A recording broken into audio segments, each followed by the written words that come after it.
I've been shot at. Good day, everyone, and welcome to Chop It Up with Attorney Linda Bernard, also Police Commissioner Linda Bernard.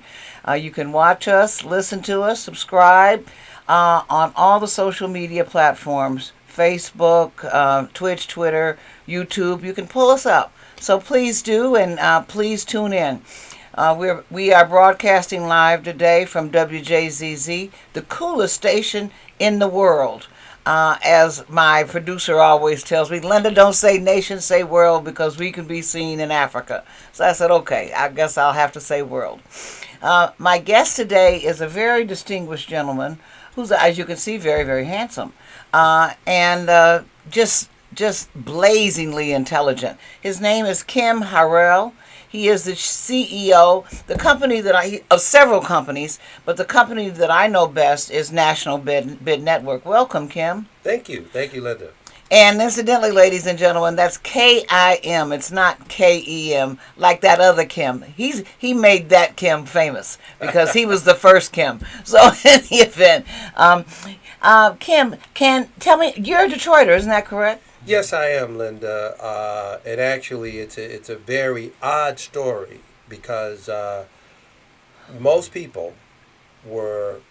I was born in Washington D.C. Right? Oh, But I was raised in Detroit. okay. And Where'd you go to school here? That's I the went first to question. Roosevelt Elementary, Oh, okay. and then I went to Emerson Junior High, and I graduated from Henry Ford in 1979. I Okay. am a distinguished Henry Ford Trojan. I Best see. high school in the state. Henry Well, Ford. it had the best football team for a long time. Yeah, yeah. That's what you did. Did you play sports there as well? Yeah. We were 18-3 my senior year, basketball. Coach Dan Allen. And we were ranked number 2 in the state all year. Wow. Yeah. In the whole state of Michigan. Yep, yep. So you guys were balling then. Yeah, and we beat Mackenzie High School twice that year in our division. They didn't even make the playoffs in the city, and they went on to win the state. Oh wow. Yeah, and I learned a valuable lesson. What from was that lesson? Well, Coach Allen told us that we were the best team in the state, but we Okay. didn't believe it. Okay. And the team that we beat twice ended up winning the state. So we knew that we were better than them, but we didn't believe we were the best team in the state. So we weren't the best team in the state because a lot of it depends on our beliefs. How do you define belief? I mean, is it something that's just inside where you just it's like a mantra? I'm the best. I'm the best. I'm the best. Or No, absolutely not. because because you're the best at what you do. So, I mean, tell me how did you develop this company and believe in yourself and believe in the team? Or tell me Okay, about that whole so I'll answer situation. the first question first, and I'll answer it real quick. Because this could get into a spiritual conversation, get into law of attraction type of conversation. So real quick, there's belief, there's faith, there's hope. There's all of these things, and then there's knowing. And when you get to the point where you know, whatever that outcome is that you know, it's inevitable. It's just like me knowing my name. And we have to start where we are. I can't know what I don't know. Correct. Right? And so belief is a philosophy, and we develop our philosophies over the course of our life based on what we're told, what we've read, what we've learned. And sometimes it can be instinctual, what we know, what God implanted in us. And then I can talk about, I wanted to answer that belief question, and then I can talk about the company or whatever else. Okay, but now I want to go back to the parable that you started with, quite frankly, which was that you would have won, but you didn't believe you could win. The Right. team, We didn't believe we were because the you best beat in the them state. twice. So We didn't you, believe we were the best in the state. I see. Yeah, And that's what it was. and how would you have done things differently, or how would you have communicated that to a team now that you're an adult differently? How do you I get would've- people to believe they are the best? Well, it starts at the beginning, right? So if I were the coach, I would have planted that seed in the beginning, Okay. right? And I would have explained how we speak things into existence. But people get confused, thinking they can just say, I'm rich, I'm a millionaire, I'm a billionaire. It doesn't work like that, because just like Jesus told the disciples, if you speak it from your mouth, But see, this is the part they leave out. And believe it in your heart, then the mountain will move, right? But most people don't believe what they speak when it comes to the exceptional things or the extraordinary things. So you have to start where you are. It could be believing that today is going to be an excellent day. It could be believing that I'm going to get a parking space in a crowded parking lot, and we call that the parking lot exercise. Actually, the parking I actually space. do that. I mean, it's Yeah. amazing to it's amazing. I always get great parking spots. It's amazing. Well, you have to crawl before you walk, and as you get the results, then your faith and belief turns into knowing, and it just becomes a way of life. So you can't wait until you're in the playoffs to change your belief system or change your mindset. It has to evolve. So just before we get off this beat, so if you were coaching the Pistons today, what would you say? Since you said you have to have faith, then belief, then knowing. Yeah. Well, first, you also how have do you to get have that mentality? First, you have to have good players. that Mamba mentality that Kobe talked about. Yeah, That's first what you're you have talking to have about. good players. That's right? really what you're talking about. Is that Mamba mentality? He talked about that all the time. But that belief sort of thing. Yeah. What I'm talking about is certainty, right? Certainty, knowing, and understanding that it's not what we go out and get, it's what comes to us. And that we already have it. It's already there inside of us. And if we're aligned properly, mentally, physically, and spiritually, everything that's meant for us will come to us. But sometimes because of our vibrational resistance, we push things away. We're the biggest barrier to what we want. So it really starts there. So whatever Kobe was talking about could have been a part of this. Could have been a part, but what I'm talking about is universal law. I'm talking about a law just like gravity, and it's not something that it's instinctive. See, babies understand it. Babies understand it perfectly. What's your example for that? That baby, how? Tell me why you believe that. Listen, Or it's true. they want what they want. They know what they want. They ask They for do. it, and they get it. They right? demand it. And see, right, that's how we're built. That's how God made us. As we get older, we learn more human or more worldly qualities from each other, usually from our parents and those older, which teach us a lot of good things, but they also teach us how to settle, how to be satisfied, how to be realistic. And see, here's the thing about reality. You shouldn't face reality, right? You should create reality, because that's what we do. Either way, Henry Ford, which I didn't agree with everything Henry Ford said, but he said, if you believe you can or you believe you can't, you're right. That's absolutely true. Yeah, either way. So you're saying but you can't it's lie all to yourself. cerebral. Well, it's no. And your heart. It's more spiritual. Oh. It's more spiritual. Okay. See, the mind is stronger than the body, and the spirit is stronger than the mind. Right. What we can't see is much stronger than what we can see. Right. That's very true. Yeah. And so everything. It's more spiritual. See, we have a GPS inside of us. Some people say, I trust my gut. Mm-hmm. I'm believing in this. It'll tell me which way to go. See, it told me to come here this morning. Right, that GPS told me to come here this morning, right? And I didn't realize it was the holiday weekend, right? I was like, oh man, I made this commitment. So of course, I would be here. But my GPS told me to come, because when you're drawn, when you're attracted to a certain situation, you should go, because there are rewards and benefits there that you couldn't have fathomed in many cases, if you didn't go. Right, so it is mental, cerebral, as you said, but it's more spiritual. It's more the feeling. It's more the alignment, and when you just have that good feeling, and that's what we want. And because everything we do pretty much in life is because we think it's going to make us feel good or feel better. But Kim, how did you get to be so in touch with yourself? Well, because you are very much in a tune with not only the spirit of God and the spirit of the world, but also yourself. Just tell me how.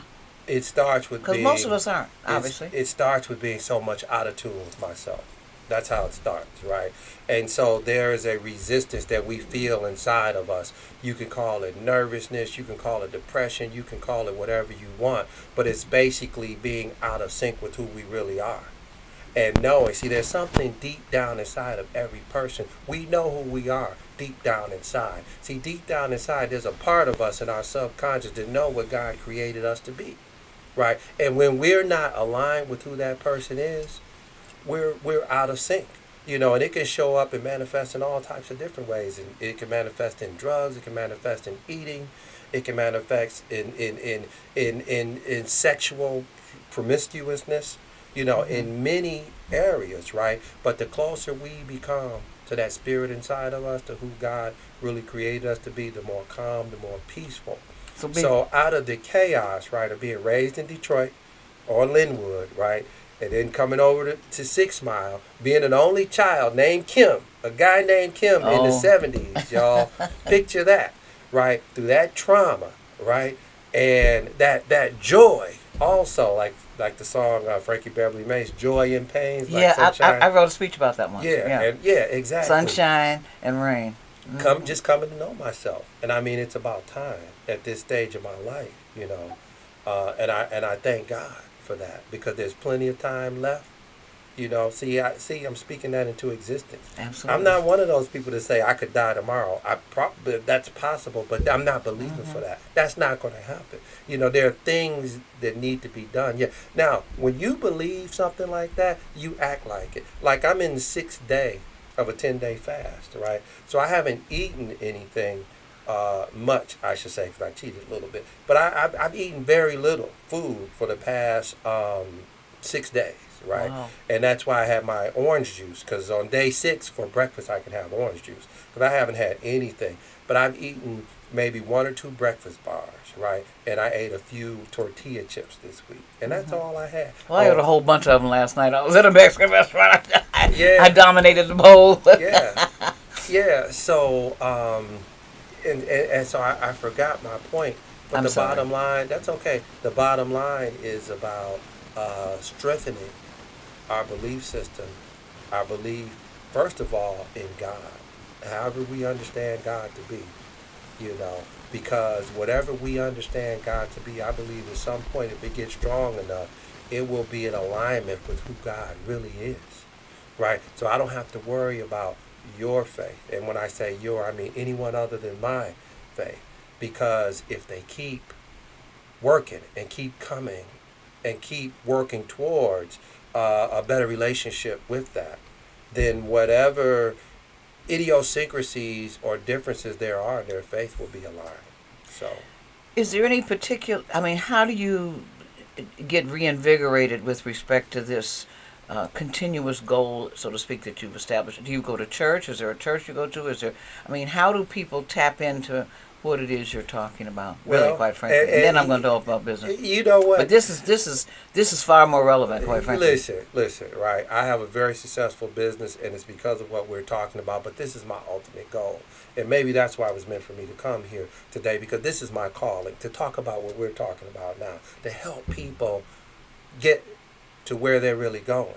Right, to become who they really are, because I truly believe, based on my personal experience and what I've heard, that most people die before reaching their true potential in life. I think that's true. Yeah, and I believe we can catch the kids, the teenagers, and the old folks such as myself, even, right? Because conversion can happen very quickly. I've learned it doesn't have to take, God is supernatural. It doesn't have to take years to change. It depends on the desire of the individual. And when sometimes it takes pain, when a person's had enough pain, right, they're willing to change. So that's why I believe this is important. I'm a Christian, right? And I was a member of Word of Faith for decades when I was living in Detroit.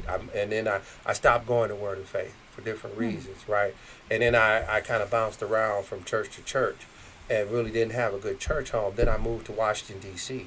because my business is government. That's my primary business right now is federal government business, right? So I lived in D.C. for 10 years, and I was a member of the People's Community Baptist Church, and I was members of another church. It's called Grace Church, and it's non-denominational. So yeah, I believe in the Word of God, and when I say the Word of God, I believe in the Bible. But and I shouldn't put a but, because in another place I frequent says whenever you say but, it means forget whatever else I said before that. So That's and, interesting. That's true. right. Mm-hmm. So I'll say and. Mm-hmm. I know that we're spirits. That's So, true. We are. my goal is to reach people that don't believe the same thing I believe, that don't have the same faith that I have, or have no faith. But They could be atheist, agnostic, or whatever, because really, I believe that's the majority of the world, basically, based on what's happening. Yeah, it's becoming. If it isn't, it's becoming that way. Yeah, That's even for if sure. we talk it, we don't walk it. That's a See? fact. That's a Yeah, fact. and that's what I'm referring And to.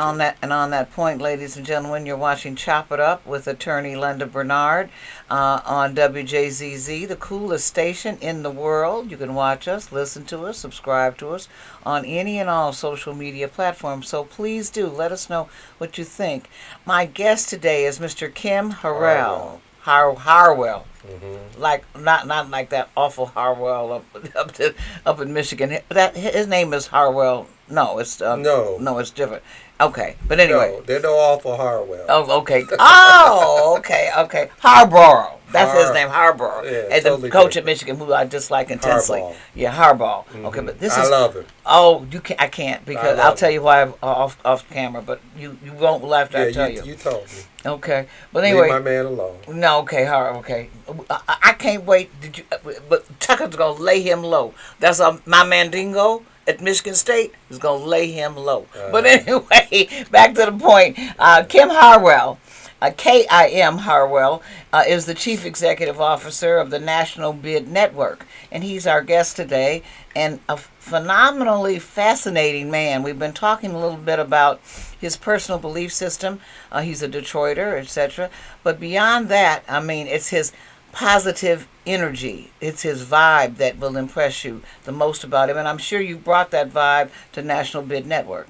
Yeah. Tell us about that. That's how I know you, because of my experience in federal procurement. Actually, Kim, years ago, I got an award in the White House for being one of the 100 best small business persons in America. From actually Reagan and Bush, they were both there. It was only 100 of us, and so it wasn't black people; it was everybody. From the SBA nominated me. Right. SBA nominated me, Mm-hmm. and so I had that opportunity and that honor, I guess, to be there. Mm-hmm. So I understood small business. I've represented small businesses as an attorney. And was very familiar with the 8A program and the other set-aside programs that they had. But you're the super expert. So tell us about National Bid Network. Yeah. Well, first of all, let me clear something up. I've known you long before National Bid Network. National Bid Network is 12 years old. Oh, wow. I must have met you about 35 or so years ago. Oh, Lord. Don't start with the right. years. Through your sister, Sharon, through John, Okay.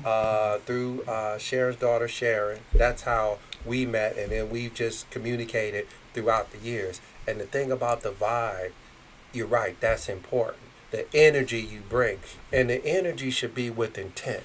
Sometimes we bring good energy to the table, and that could be part of Kobe Bryant Mamba thing. We bring good energy to the table just based on how we're feeling at the moment. But then sometimes we bring bad energy to the table based on how we're feeling at the moment. The key is to know what energy you're bringing to the table and intentionally bring the energy and the fire that you intend to bring.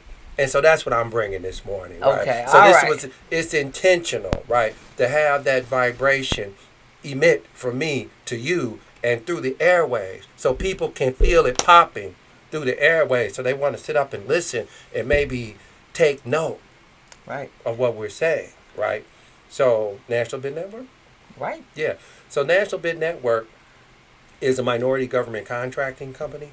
When did you create it? Just start at the beginning here so we can National Bid Network forward. was founded right here in Detroit, Michigan, about a mile from here on East McNichols, a building. It used to be the Region 5 headquarters for Detroit Public Schools. And an organization that I was a part of acquired the building. We renovated it, and I created National Bid Network there in December of 2010. The company quickly grew, and we moved to our headquarters in Washington, D.C., basically downtown Silver Spring, Maryland, two blocks from Eastern Avenue to D.C. border in May of 2012. So originally what happened is I acquired a software platform, a government contracting software platform, and I called it National Bid Network. That name over the next few years wasn't sufficient. It was too long. National Bid Network Government Contracting Platform. So then we launched a new brand in 2014 called Gov Purchase. So Gov Purchase is my software company. And then we turned National Bid Network into a holding company. So there are other companies under National Bid Network. There's Gov Purchase. There's and you see some other companies there on my card. DB Commercial Group, that's a minority IT company. Mm-hmm. Real Time Management is a distributor of parts and weapons to the federal government. Capital Professional provides financial resources. I also have Primetime Productions, which is my production company, right? My TV production company, my media production company, etc. But my main baby right now is Gov Purchase, right? And Gov Purchase, and here's my elevator pitch. And if you have a business, you should have an elevator pitch. That's something Absolutely. that you can tell a decision maker when you're in the elevator, in the lobby, until the floor that they get to. That means it has to be quick and concise. Gov Purchase is the world's largest database on government contracting. Thousands of businesses worldwide use Gov Purchase to win billions of dollars annually in federal, state, and local prime contracts, subcontracts, to do teaming and commercial business. This is through the tool itself, which is 100% cloud-based, very user-friendly, combined with our excellent training and support. I have a team of analysts, trainers, and professionals that work with companies all over the world, all at an affordable cost. So that's my primary. We sell subscriptions to Gov Purchase. Then we train companies on how to win government contracts, or in many cases, more government contracts. We also work directly with the government. The government's probably our biggest customer. The Pentagon, the Department. How so? They use I understand us. that people want to do business with the government and that you can help them. But why is the government your biggest? We use their data better than they do. So by economy of scale, we crunch their numbers better than they do, because that's what we do for a living. And it's So cheaper. instead of them trying to figure out how to do it themselves, and also trying to get comparison numbers from other agencies, since we've aggregated all the data. See, this is the world's largest database on government. Every penny that's ever been spent with the government is in my database, is in Gov Purchase. And this is a minority company, and we're the only minority company in the world that does what we do. And I'm the only person in the world that does what I do.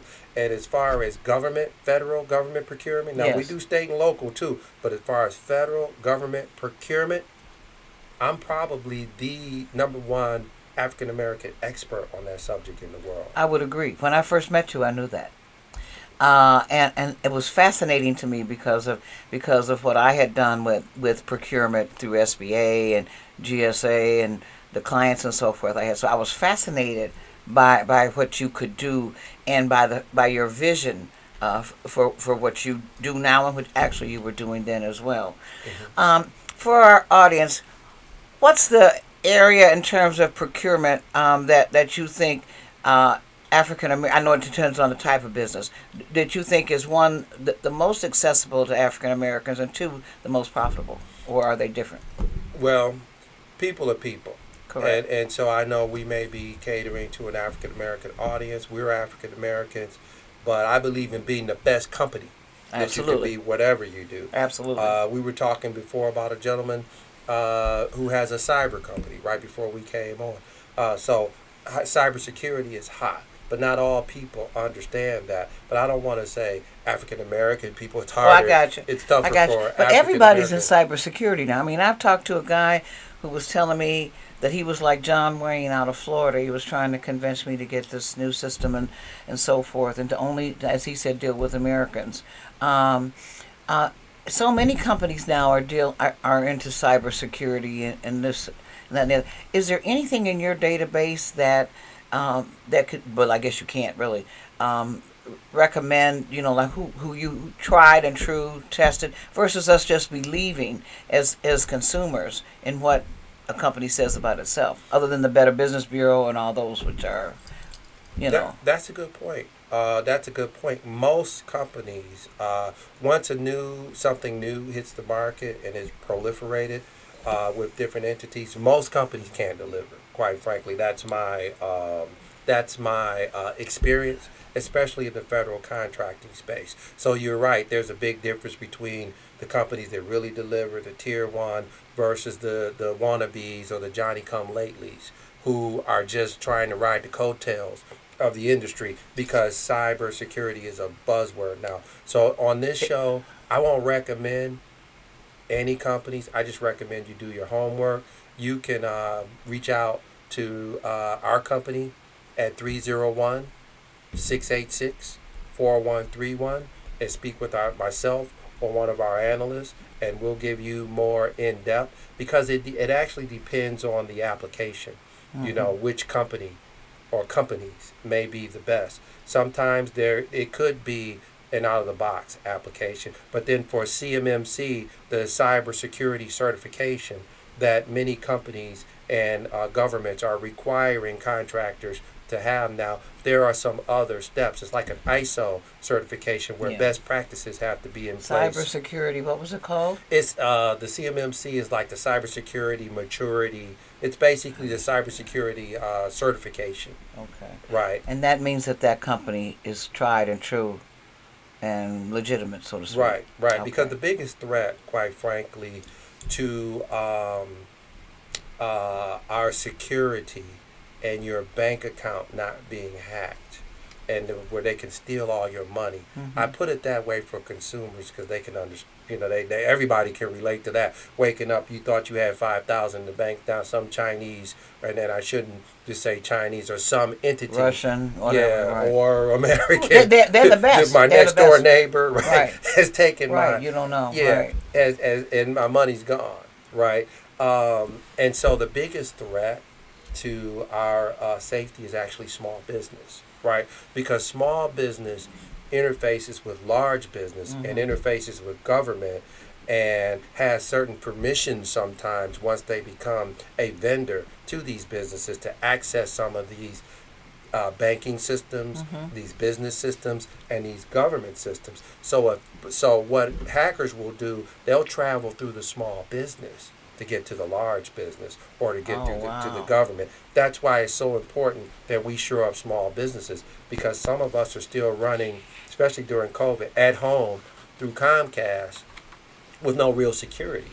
And that's okay until you start doing millions of dollars as a business, because you're getting those millions from other businesses in many cases. Right, and so it's all on the web. It's all on the internet. I'm talking like B2B more so than B2C, where you do a consumer products. But when you're doing B2B and even B2... business to business, ladies and gentlemen. Or B2G, which is business to government, right? Then that's when the stakes are higher, right? And the securities have to be in place. That's why certain entities now, if you don't have certain security standards, they won't do business with you. But I don't want to go too far on cybersecurity. I want to answer your question. What are the best businesses for African Americans if they're in government? So here's where they've tried to pigeonhole us for years: janitorial, right? Janitorial and administrative, right? Help desk, conference planning, event planning, and those are all good, especially as you start to move up the food chain. But the money, and I don't care what color you are, you could be green. That's the color of the money. That's correct. The money is in IT. Yes, it is. Bottom line, it's in the cloud. Because why am I sitting here now?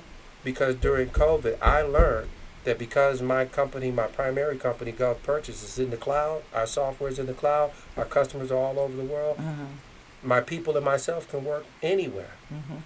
And so I became untethered from the office, right? Yeah. So I was able to actually acquire a home back here in Michigan, and I still commute back and forth to D.C. when I have to, but I run my company from wherever I want now. All you need is your computers. Yeah. See, and we were dealing with a lot of trucking companies lately, and the problem they were having is their limited geography. Construction companies, limited geography. Some small insurance companies, limited geography. Correct. When you're in the cloud, there is no There's no limit. geography. Your client base, your prospect base is the globe. Right. We have customers in Africa, Asia, Europe, South America, and Central America, Canada, and of course Mexico and the United States. We have customers in all continents, all over the world. But in order to do business with you, before we do that, ladies and gentlemen, you're watching Chop It Up with attorney Linda Bernard. My guest today is Mr. Kim Harrell, K-I-M, Harrell, the President and Chief Executive Officer and founder of National Bid Network and a number of subsidiary companies. Harrell, Chief Executive Officer, but you're also Harwell. Sorry, I forgot about that. You know how I feel about that name. It's so close to another name. But anyway, and he has a number of subsidiary companies as well. But we're talking about the importance of particularly in the IT world, of being a global company and a global concern, because everything now is done certainly through the internet, at least in terms of business transactions, etc. I mean, you still have to have plants and everything to make this glass. But in general, you're saying you have to move your platform to one in which you are, quote, untethered. Is that correct? Well, what I'm as a business person. Well, the question was, what's good business to get into, right? Government or otherwise. And my answer is anything dealing with IT, anything dealing with being in the cloud. And that brings me to another point. You mentioned African Americans. It is so important for us to be computer literate today. You know, I have friends that are afraid of computers. They don't like using computers. Not understanding they use a computer every day. Right. They carry it in their pocket. It's a smartphone, but they're using it as a consumer instead of a producer. You know, everybody should have a laptop today. Because there are things you can do on a laptop you can't do on a smartphone. Absolutely. I tell people with your keyboard, right? With your processing power, right? With the number of real programs that you could have. So taking a computer literacy course, I think is number one. Is fun. Is just a, you know, this world is going to be in two categories. It has nothing to do with race. Although there'll tend to be more black and brown people in the second category, as usual. It's the haves and the have-nots. And it has nothing to do with color. It has to do with information. And I'm talking information technology. Those that are in the cloud are the haves. And those that are not in the cloud are the have-nots. Right? Doesn't matter your color. If you could take a basic computer literacy course, learn basic computer how to use a computer and Microsoft Office, you will probably increase your worth to the marketplace tenfold just by doing that. And then some of your natural creativity that you already have can come out. Let me say one more thing. Here's what I want to do, right, with Gov Purchase. See, we do sales, we do customer service, we do collections, billing, we do training and support to companies all over the world. I want to set up training programs in every inner city. And the first, if you're computer literate already, you can jump right in and start learning sales, customer service, support, technical support, billing, those type of things, generating revenue right away. If you're not computer literate, the first course would be computer literacy. And so this would be like workforce development. Like, for instance, here, like we did something with Prince George's County, in Maryland, which is right outside of D.C. Right. Yep, in Maryland. Yep, right outside of D.C. They call it the richest black county in the country. Highest per capita income. That's correct. Yeah, for African Americans. Right. So we did something, and we did it with a few cities also in Prince George's County. One of them with Mayor Eugene Grant in Seat Pleasant, Maryland. These are workforce development programs where we basically train people for upward mobility, right? To make $50 an hour, to make $100 an hour, to make $50, $100, $150,000 or more per year. Because in that group, there are superstars. You know, if we take 100 people, right? Only 50 of them will actually make it, and the other 50 may fall off. But out of that 50 that make it, for 5 years, there are 5 of those people that are superstars. 5 of those people that are Linda Bernards. There are 5 Kim Harwells in that group, and our goal is to nurture the 50 and also help the 5, promote the 5, because those 5 will take another 10,000 maybe. But how do you get beyond that sort of intrinsic fear, if you will, of the machine? It's a technology that you do so many things. I mean, I obviously have computers and so forth, but I'm sure not even close to you or other people that are super good. I mean, how do you get beyond that frustration that you have when you're the same way you get over the fear of anything? with technology? At Kelly Miller, the pool at the Kelly Miller Projects in Washington, D.C., where Dave Beaton came from, I jumped in the deep end by mistake, and that's how I learned how to swim. I almost drowned. It's like the Nike commercial, just do it. Yeah. Now, in order to just do it, though, that's better. That's easier said than done. Yes, it is. You have to set up the right environment. Because the technology won't let you go forward. Well, you have to set up the right right. environment, right? So, I mean, there were lifeguards at the pool. There was chlorine in the water. Right. There was there was a good environment for me to take that leap, right? So that's what, come on, if you're afraid, it doesn't matter, because in workforce development, we're going to pay you to learn anyway.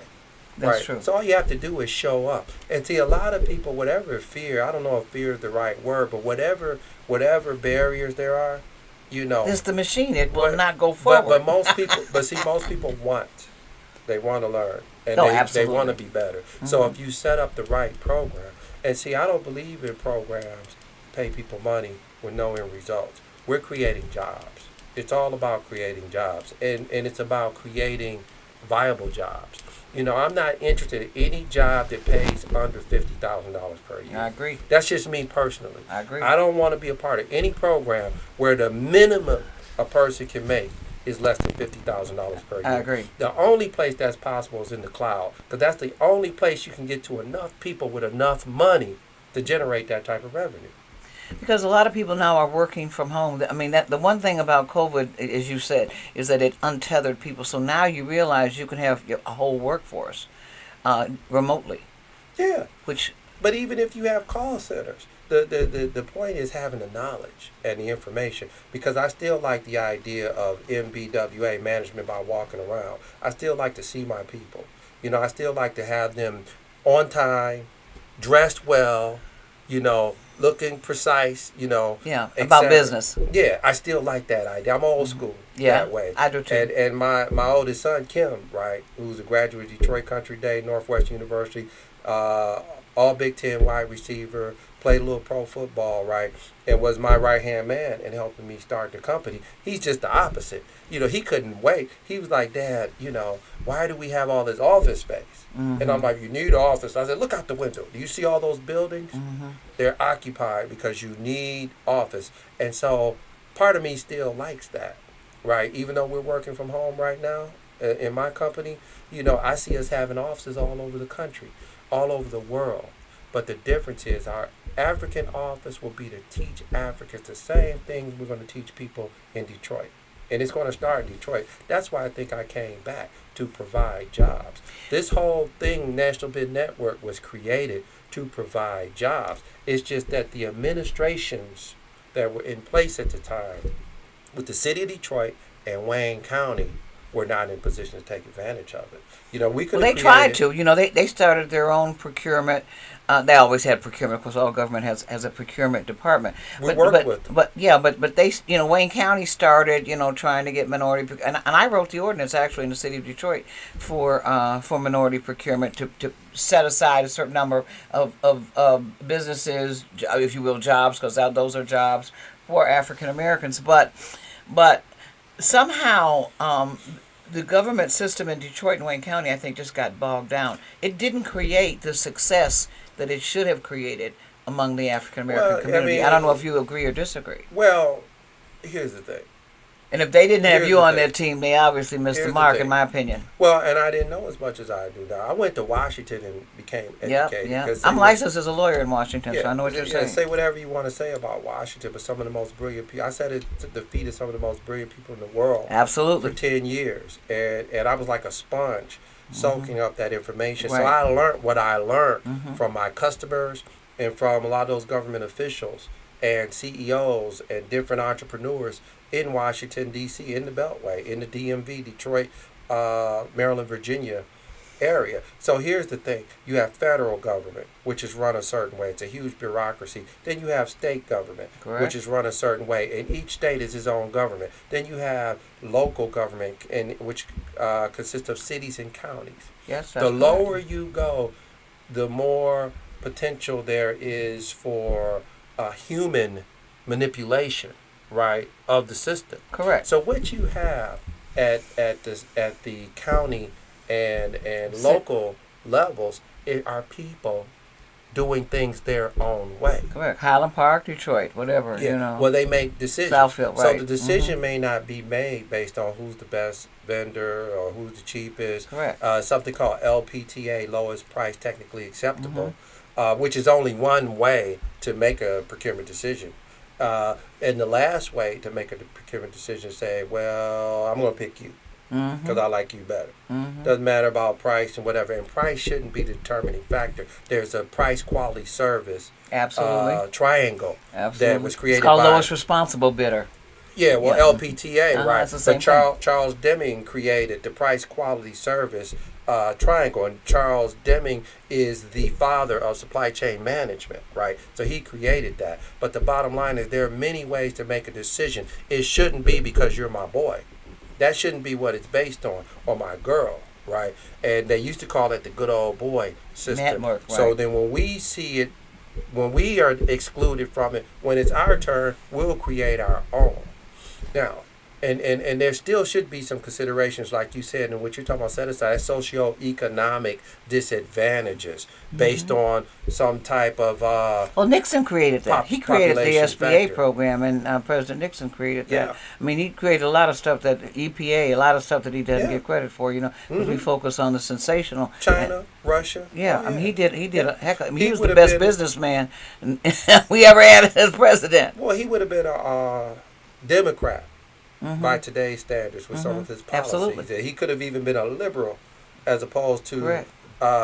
progressive Democrat, according to some of his policies. Absolutely, to talk because he was a about realist. Nixon. That's what I am, and I tell people that I Republican, Democrat, and I say no, I'm a realist. I look at the facts, and I take actions based on the facts. It's not based on a title.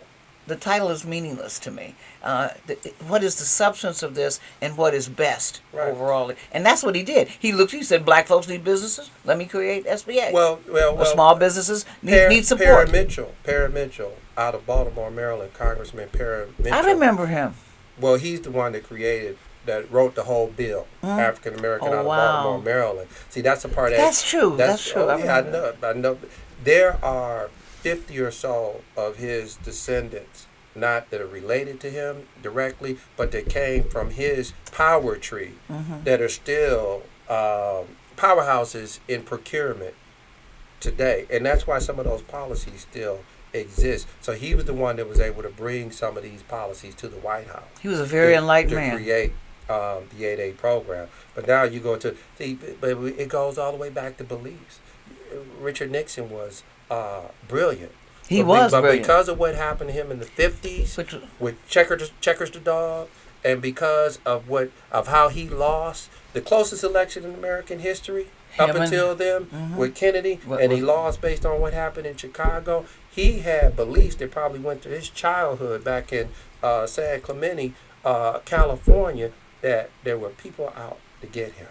Right? Yes, he did believe that. And see, the dark side of him overpowered the brilliant. Well, it was side exposed. of It wouldn't have been exposed but for the tapes. That was his paranoia. Let's face it. I mean, he would have survived Watergate. It was the tapes that condemned him.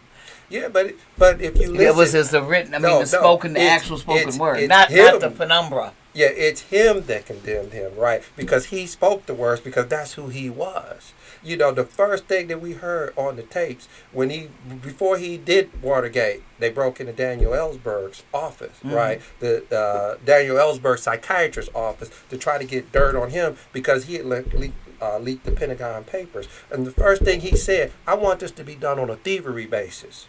Those were his words. I want this to be done on a thievery basis. Yeah. So he didn't want anybody to know about it, no, right? I don't want this to be finesse. You know, we're not trying to talk to people. I want you to fly out to California, break in his office, and get the dirt on this man, right? So sometimes our dark forces can overpower our positive forces. And as you can see, I'm a student of politics too, and Nixon and that whole era. And that's what his downfall was. He allowed the negative to overpower the positive. To digress for a minute, is that what you're thinking that's happened today, maybe with Trump? And before we do that, ladies and gentlemen, you're watching Chop It Up with attorney Linda Bernard, and my guest is a very distinguished, brilliant brother by the name of Kim Harrell. I said it correctly that time. Harwell. All right, at some point, come on. Okay, yeah, I know, you just like that. What is that? Harwell. I got that. I said Harwell. Harwell. That's what but you want the emphasis on the A. On the W. Harwell. Okay, Yes. I got this. Okay, he's brilliant, and the president and founder of the National Bid Network and a number of other companies that deal with procurement in the federal government. But right now we're talking a little bit about politics and about leadership, and what he's referred to as what can be the dark side of people. We're talking actually about Richard Nixon, and I just asked a question to him about what does he think about? Is that what he thinks happened with Trump, with our current situation, and what is his perspective on that and business these days, and minority business in particular? So I'm going to let you pontificate.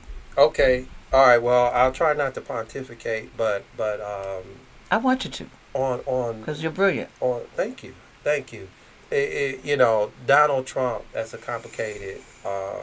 You said Nixon was complicated too, just a minute ago. Of course. But brilliant. Yeah. Now the situation with Trump is this. Trump, like a kid, Trump spoke when most people don't have the guts to say. Absolutely. And not only did he say it at breakfast, lunch, and dinner, he said it on the radio. Not only said it on radio, he said it on TV. Trump, for nothing else, you have to admire him for his ignorance, his ability to just forget about any facts and just talk about whatever he wants to talk about, regardless of whether it's true or not, and with no shame. With no shame, right? So he's not politically correct at all. So when Trump spoke for a certain group of people who felt they've been left out. These are people who feel like this is their country, and that there are other people usurping and getting more than them, and it shouldn't be that way. And no other human being had the gall, the unmitigated gall. You know what? If I'm a baby and I walk into the middle of the street and I almost get hit, I didn't have the guts to walk into the middle of the street. I just didn't know any better, right? And in some cases, this man didn't know any better. I agree with that. He's not the bravest person. No, he's not in the world. Now, see, and I'm trying not to insult him because I'm not. That's not what this is about. Insulting him or Biden or Obama or any other president or former president, including Richard Nixon. But this man, I'm speaking from the heart, so that's why it resonates, right? So that's how I talk. So when I speak from the heart, I'm going to touch people from the heart. There's no script. Who resonate with me. Now, sometimes scripts are good, but I won't get into that. Ask Denzel Washington about that. You know, the key with scripts are making it believable. Correct. Sometimes you need a script. A lot of times you need a script. It's not always about flying from the seat of your pants. Sometimes you need a plan. You need a script. You need to know exactly what you're going to say, especially in sales or something like that, or when you're speaking, to close. But in the case of a person like Donald Trump, he said certain things, and people in Montana, and people in Georgia, and people in Texas say, yeah, that's right, I believe that. And they don't care about anything else, right? That's true. Because many of us are one-issue people, just like Roe versus Wade.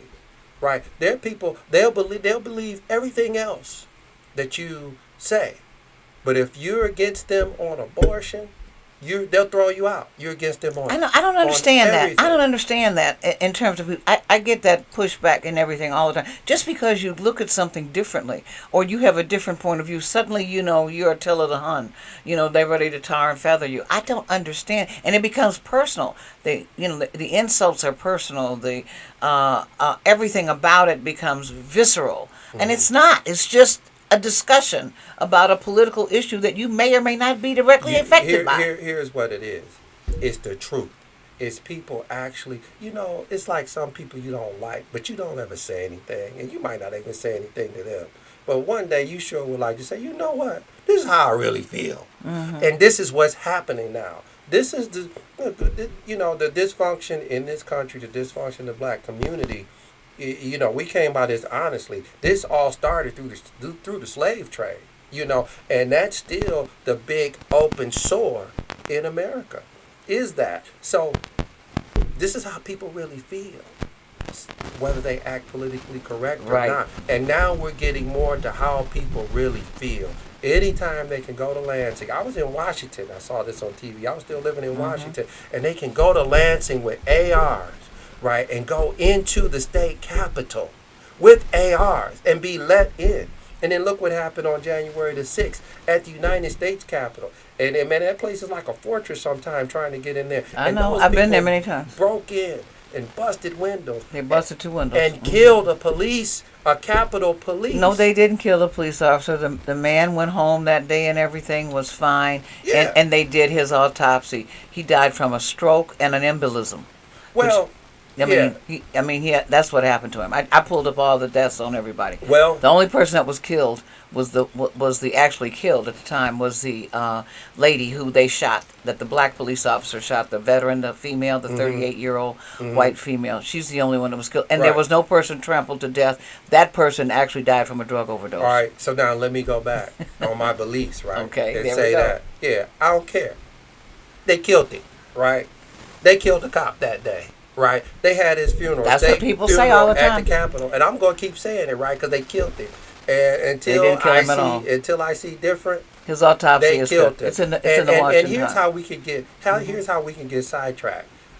Autopsy, trampled to death, whatever. The bottom line was, it was totally wrong. It was totally out of order, and I agree. And it's based on beliefs. I agree. But so it was a 3-hour incident. I'm not going to get caught up. Yeah, but I just try to deal with the base facts. Yeah. Bottom line is that most of these people were a bunch of couch potatoes. They were over 30. That's why they were. They shouldn't have been out there in the first place. But anyway, it was a horrible crime. Well, it was a horrible crime. But it was 3 hours, 180 minutes. Of busting windows in the Capitol. It was an insurrection. It was 2 windows that were busted. It's something that hasn't happened. I don't believe it was an insurrection. I do believe it was a riot. Now that I do believe, but I don't think they were really trying to take over America or anything like that. Yeah, they weren't even weaponized. They weren't even weaponized. Put it this way. Oh no! They talked about many weapons. No, but they didn't have a single weapon. Oh no, many weapons. No, even in the hearings, they had no guns. No, they talked about it. They had pepper spray. They had recordings at the hearings when this woman spoke just last week about the people that had weapons, that had AR-15s there that day. Oh, they did. I didn't see a single person. I didn't see. Because they weren't waving guns in the camera. They're not that stupid. All right. They look stupid, but they weren't that stupid. They were stupid. Yeah, that was stupid. And since we're talking about it, Trump said, well, the numbers weren't big enough, right?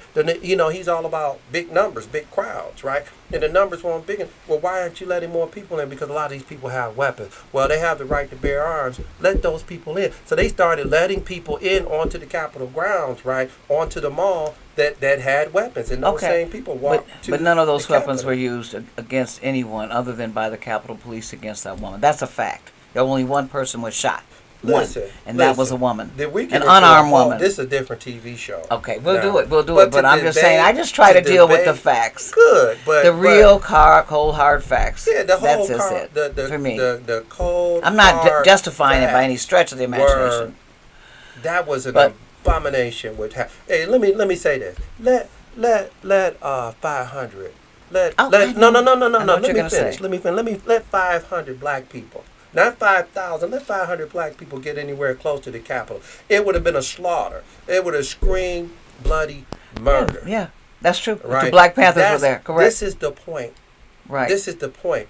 Our beliefs and the fact that you asked me about a particular human being, Donald Trump. What he did was he exacerbated something that's been there all along. See, I agree. Something that we were not thinking. And I'll tell you But- something. Since we want to defend people, how about this? But Hey, a lot of African Americans are prejudiced too. But- A lot of us are oh, prejudiced absolutely. too. But was he good for business for black people?